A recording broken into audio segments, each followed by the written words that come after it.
Liftoff. We have a liftoff.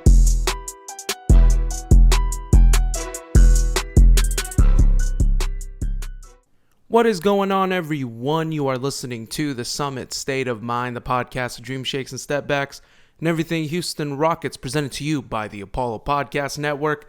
I am your host, your Commissioner Kenny. You can follow all of us on all social media platforms at JP_Mirabueno, at Summit Commish, at Summit SOM Pod, and at Apollo NBA, and at Apollo HOU.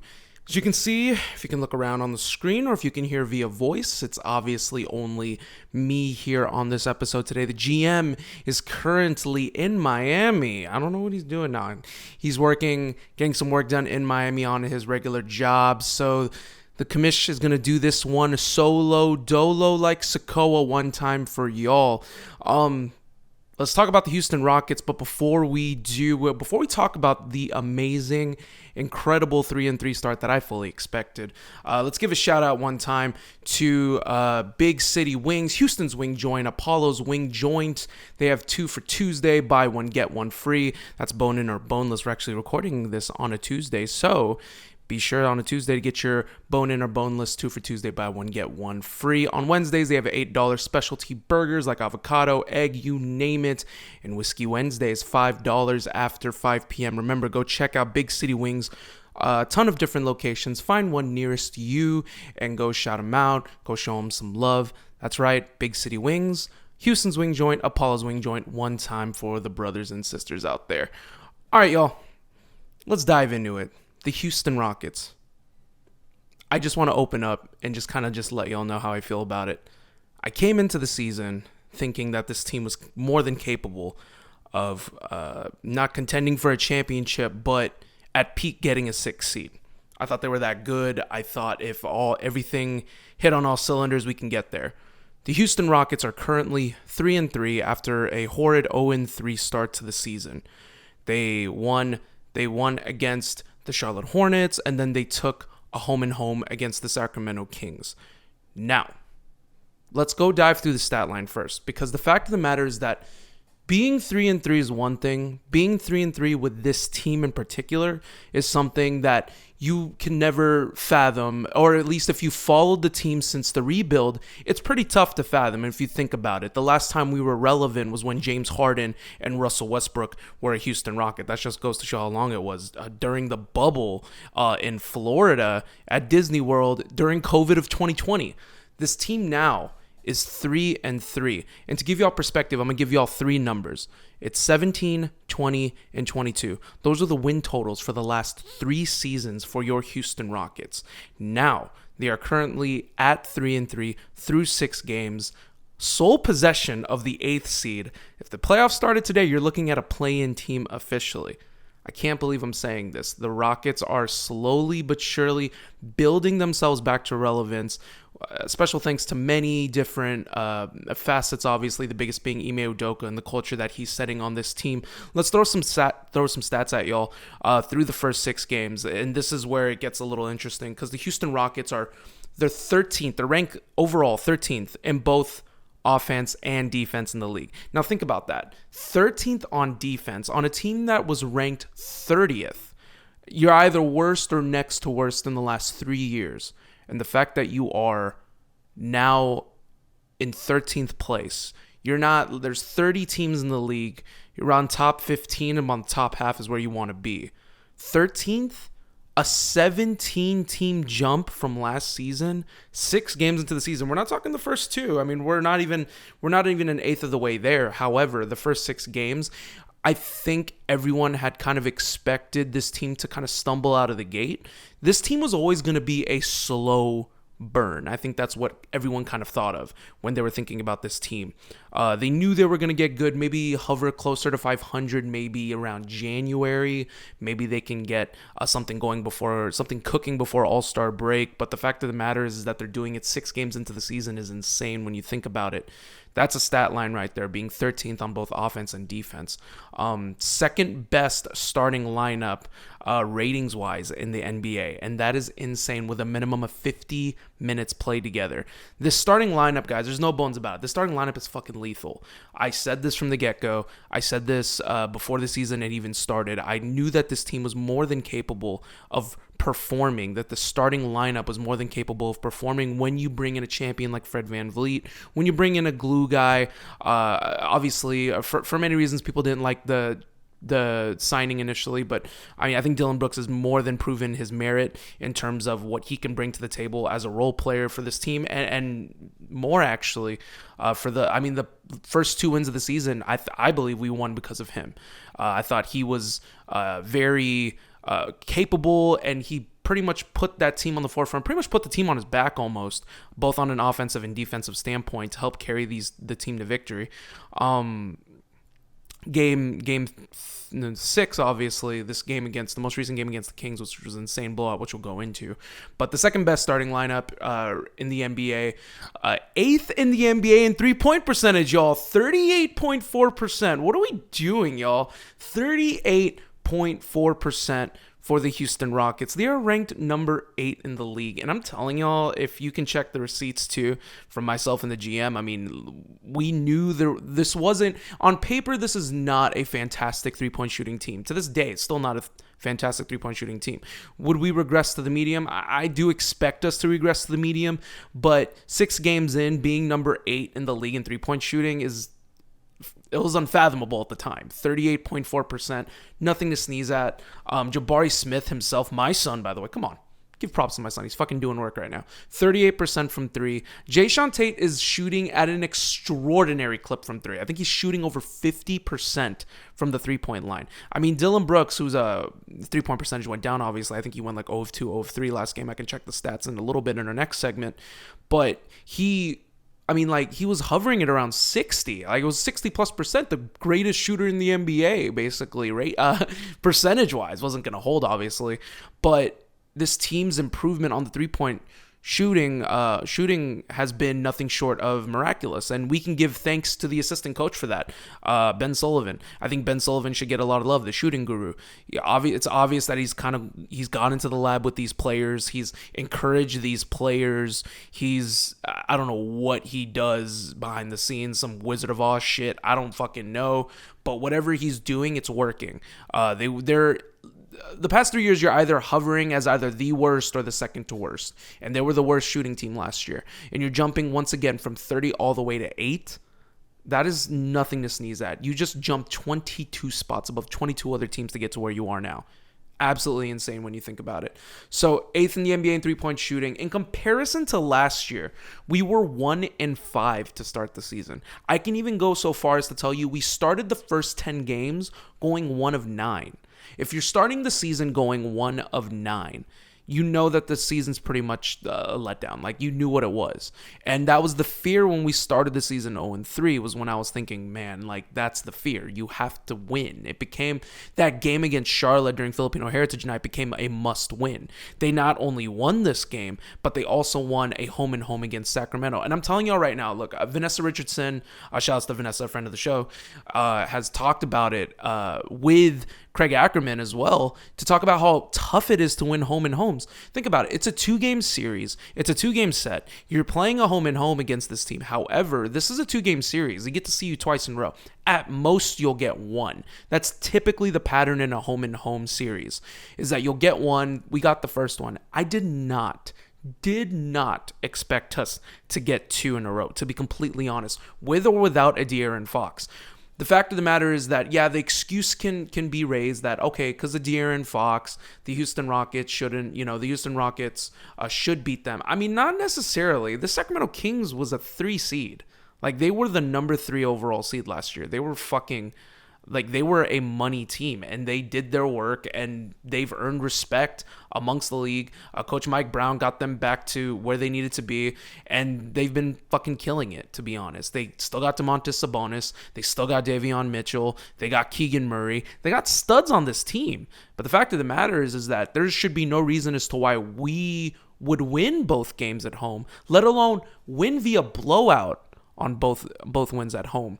The most recent game, let's go into right now. The Houston Rockets defeat the Sacramento Kings 122-97. That's right. You heard it here. 122-97, a 25-point lead. The lead stretched as far as almost 40 at one point before the bench trickled in the fourth quarter, and obviously, things regressed back to the mean. However, this Houston Rockets team is kind of showing their merit now, kind of showing their worth, flexing their muscles here.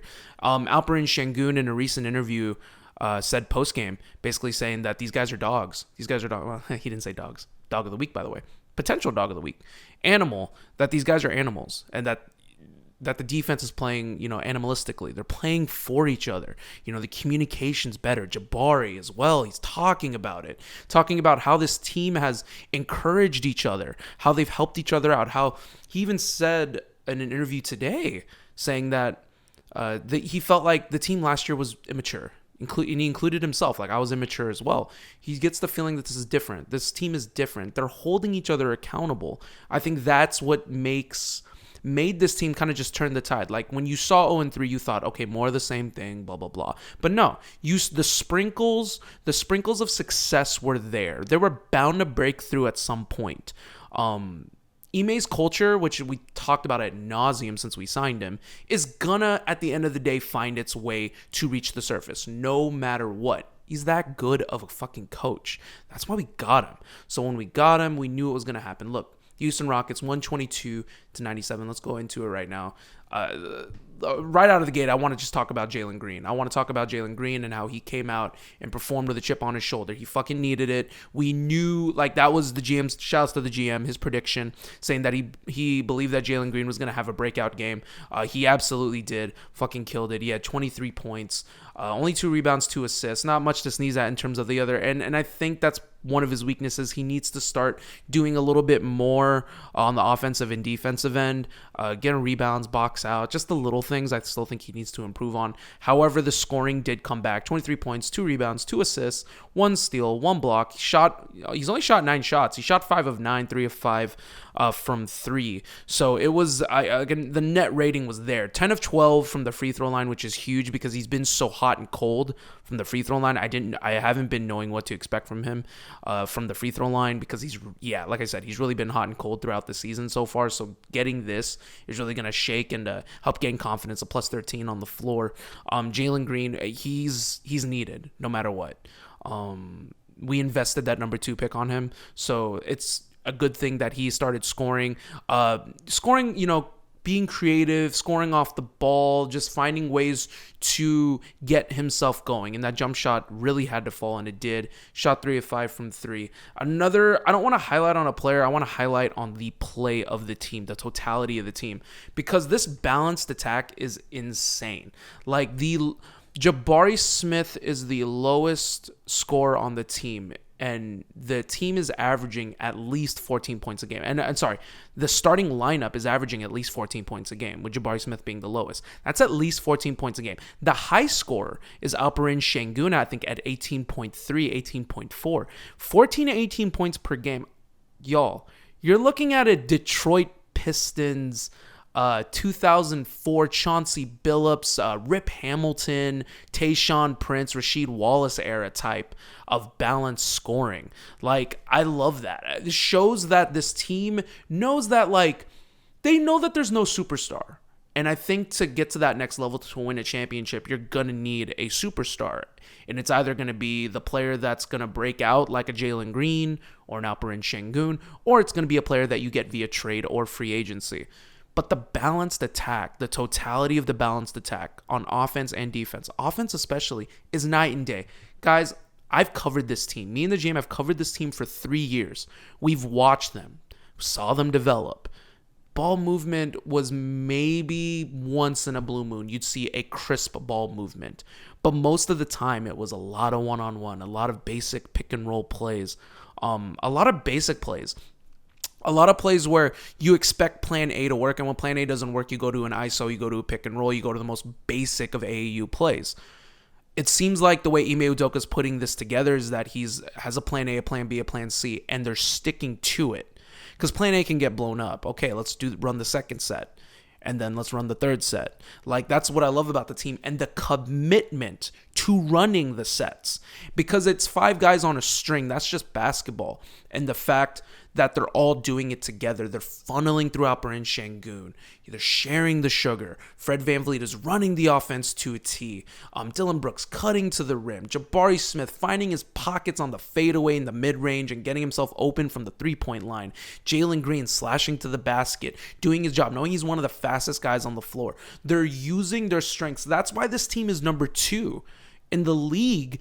Their starters are number 2 in the league because they're playing together. There's a synergy with this starting lineup. And I'm telling you all now, if you haven't really been paying much attention to the games, you need to hop on now, because it was on full display this past game against the Kings. The fact that they were sharing the sugar, so many opportunities and moments where I noticed that the ball movement was so crisp. I remember there was a play where I think Jaylen, or it was Dylan, it was a pick and roll where Sengun had already been hot during the game. Like, he was already scoring. He was doing his thing. By the way, Alperen Sengun, holy shit. Guys, he outplayed Domantas Sabonis. Let's just be real here. He fucking outplayed one of the best centers in the league. Domantas Sabonis is easily a top 5 center in the league, in my opinion. And the fact of the matter is that he came in and basically made Domantas Sabonis look like nothing, look like not a scrub, but he showed his superiority to him. I think he thoroughly outplayed him, like not even close. Like, he fucking did the Hakeem to David Robinson in the Western Conference Finals of 95. There's just no touching him. So the fact of the matter is that Alperen Sengun did that. He had 17, 12, and 8, which we're going to go into in a second. I need to spotlight Alperen Sengun. But there was a play in particular where, going back to what I was saying, Dillon Brooks, or I think Jaylen Green, ran a pick and roll, gets it to Sengun, dead set in the middle. Sengun sees his defender going back, or the switch defender going back.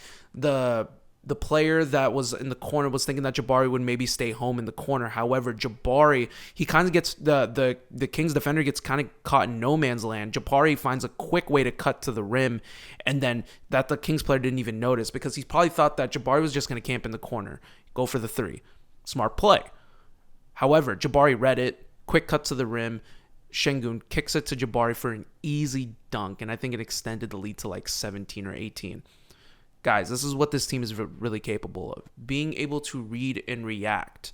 That's what this team has to be capable of. They have to find their strengths, lean into their strengths, and double down on their strengths. And I think that's what they did. I also want to highlight the defense. Guys, they're fucking playing like dogs this year. 13th overall on the defensive end. I'm telling y'all right now, you pay that $80 million to Dillon Brooks, you pay that $120 million to Fred VanVleet for that purpose alone. You pay that money to get these guys on this team, because it's one thing for Ime Udoka to instill culture.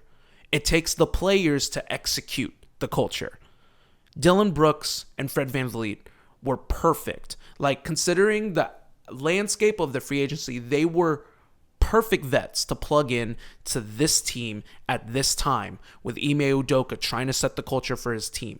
This is the perfect guys to set it up. And look at it now. Guys, they're hounding all over the floor. They're playing for each other. They're flying on defense, picking moments when to switch, when to stay home. Their ability to read and react defensively, not letting Domantas Sabonis get his, not letting the role players get theirs. I mean, come on, Domantas Sabonis only had 8 points, 5 assists, 8 rebounds. He was pretty much like he didn't have a good 2-game series, bottom line.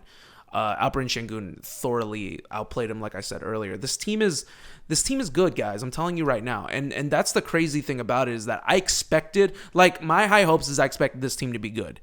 I didn't expect them to be gangbusters out of the gate. Like, the stumbling out of the gate at 0-3 sucks. I did expect to get one of those 3, but I didn't expect us to be at 500 in the first 6. Maybe like 2-4. Like, through the first 6. I think that was like the more realistic view.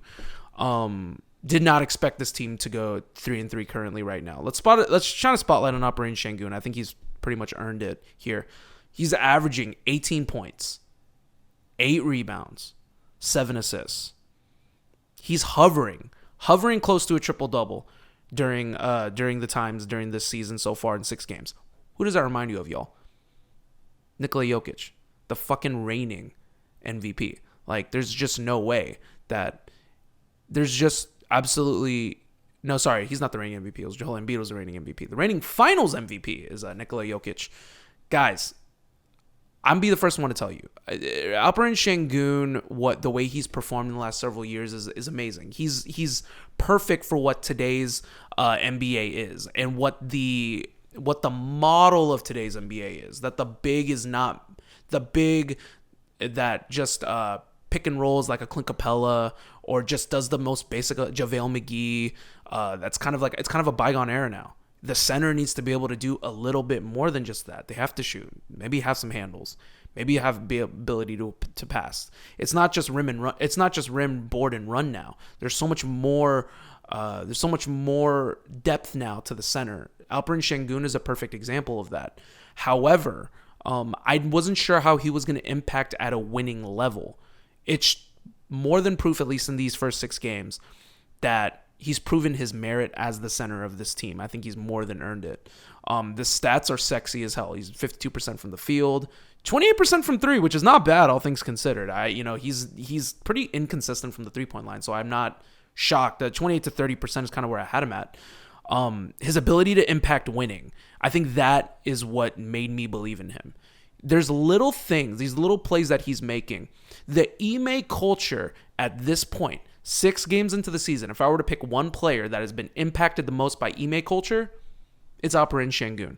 There's no way that this guy who's this talented offensively, who had so many woes defensively, can be able to rise up the way he has. His defense has been pretty consistent. The record will fool you, but his defense has been consistent throughout the 6 games. He's tried as hard as he could. I mean, at the end of the day, he's not the most athletic. He's going to get beat. But the most basic fundamental plays, like boxing out, like getting that done. And, he was really close to getting a triple-double. He could have gotten a triple-double, but Ime, during one of the postgame interviews, was yelling out, box out Sabonis, you'll get 10 rebounds, because they removed him from the game, I think, in the 4th quarter. So Alp wasn't able to get his long, beloved triple-double. So what he needs to do now is that just kind of fix those little things, and he's not the most athletic guy. However, we knew what he brought to the table as a wizard on offense. If he can be league average to maybe close to above league average defensively, guys, the diamond in the rough may not be Jaylen. There's a possibility it may be Alperen Sengun. There's no way right now that he's playing this good at this level if we're not looking at him as a possibility of being the guy moving forward for this team. I want to see, obviously, a bigger sample size here. It's only 6 games in, but the fact that Ime culture has already gotten to him defensively. His lateral movement is quicker. His ability to get back on defense is quicker. His read and reaction on defense is quicker. The communication has improved. You can tell he's talking to his teammates defensively, and as the center, as the anchor of the team on the back end, you have to be able to do that. You have to be able to communicate it with your guys. You can't just depend on the point guard or Dylan Brooks to be yelling the entire time. The back-end anchor of the center has to be able to communicate that. So I love it. And when you couple all of that together, along with Dylan Brooks' play, Jabari Smith's continually improved play up to 38% from 3, Jaylen slowly kind of getting it together. Maybe he's just going to be the slow burn. Maybe by All-Star break, he'll be fucking going ham. I don't know. But based on what we're seeing here is that there's constant improvement. The consistency of a Fred VanVleet, maybe not a consistency on offense, or like scoring wise, but a consistent presence on the court. That's what we need from him. If there's any negative to take from this, oh my gosh, by the way, shout out to Jayshawn Tate. Like, my God, up to 50% from the 3. What are we doing here? He's the freaking 6th man. I wish he scored a little bit more, because he could be a candidate for 6th man of the year. Like, easily and by far. Like, what do y'all think? I want to know, like, right out of the gate, first 6 games of the season, like, who's your most improved? Who's the most improved of the team so far? Who's the 6th man? Has to be Jayshawn Tate. Who's been the MVP? who's been the defensive player of the year so far? Go ahead, drop it in the comments. I want to know.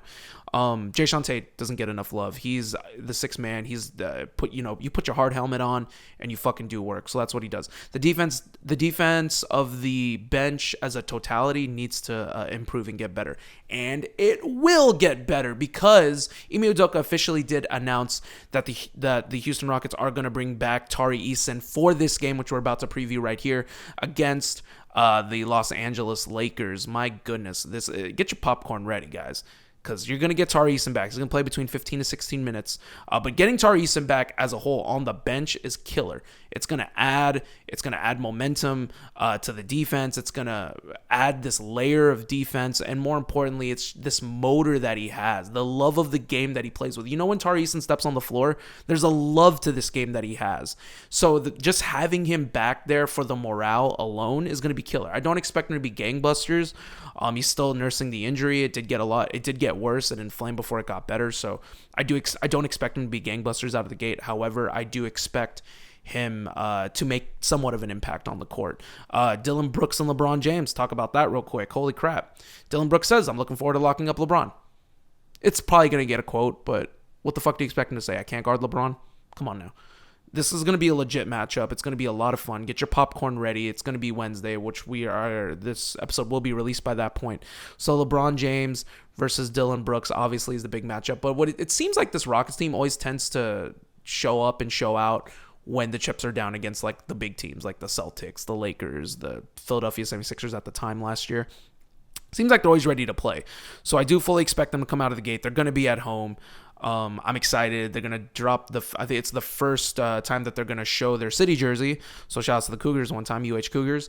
They're going to go ahead and drop that uniform. So I'm looking forward to it. It's going to be an exciting matchup. Anytime LA comes into town, LeBron James comes into town, Anthony Davis comes into town, it's going to be a fucking ball. So if y'all can show up, be loud, deck out Toyota Center, show the LA Lakers who's boss.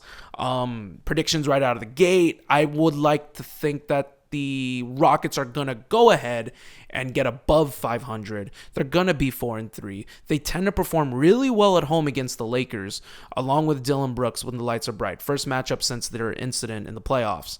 I fully expect them to win. They're going to win 118. I'll go 118-107. 118-107 will be the final score for your Houston Rockets. They're going to ride on. They're going to go above 500. 4-game win streak. You heard it here. 1, 2, 3, 4-game win streak here as they continue to build upon the promise of being a really good team, and they're going to ascend right back into relevance. I can't fucking wait, guys. Tomorrow can't get here soon enough. I'm serious. Like, I'm starting to get to the point where I need fucking Rockets basketball like every goddamn day now. Like, I need it. I need it like air. So I'm excited. It's going to be a fun time. If you're going to the game, like I said, be loud. Drop your score prediction. What do you think the score is going to be? What do y'all think about what's your matchup are you most looking forward to? Not just tomorrow's game, but games the rest of the season. Drop it below in the comments. I'm going to go ahead and end this episode now since it's just me. We don't need to run it too long. Y'all heard me talk long enough. But once again, shout out to the Apollo Podcast Network brethren that continue to kill the game. Beyond the Diamond, the crown jewel of Houston Astros podcast. Be sure to give them your first listen for all Houston Astros content. Apollo Texans, my God, off the gridiron, CJ Stroud, I think he's him. Be sure to check them out and give them your first listen for all Houston Texans content. And we appreciate each and every one of y'all for making us your first listen for all your favorite Houston Rockets content. Like I said, we're going to be chugging these episodes out to y'all. And I'm just excited to know what the rest of the season holds. What an exciting time to be a Houston Rockets fan. Like, seriously, the road back to relevance. And you know what, guys?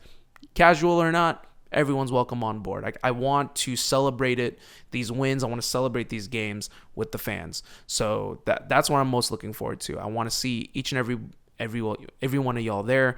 We did see a fan last week, which I was really more than happy to see. So if you do ever see me on the street or the GM, come say what's up. I love vibing with Rockets fans, talking Rockets. One of my favorite things to do. And guys, they're fucking winning now. Let's fucking go. They're about to go. Maybe stretch it to 4-0 here. Beat the Lakers, beat LeBron. Let's end this episode as we end every episode here with a Go Summit, Go Apollo, and of course, man, 3 in a row, go for 4. Go Rockets. Oh, and watch basketball. Yeet!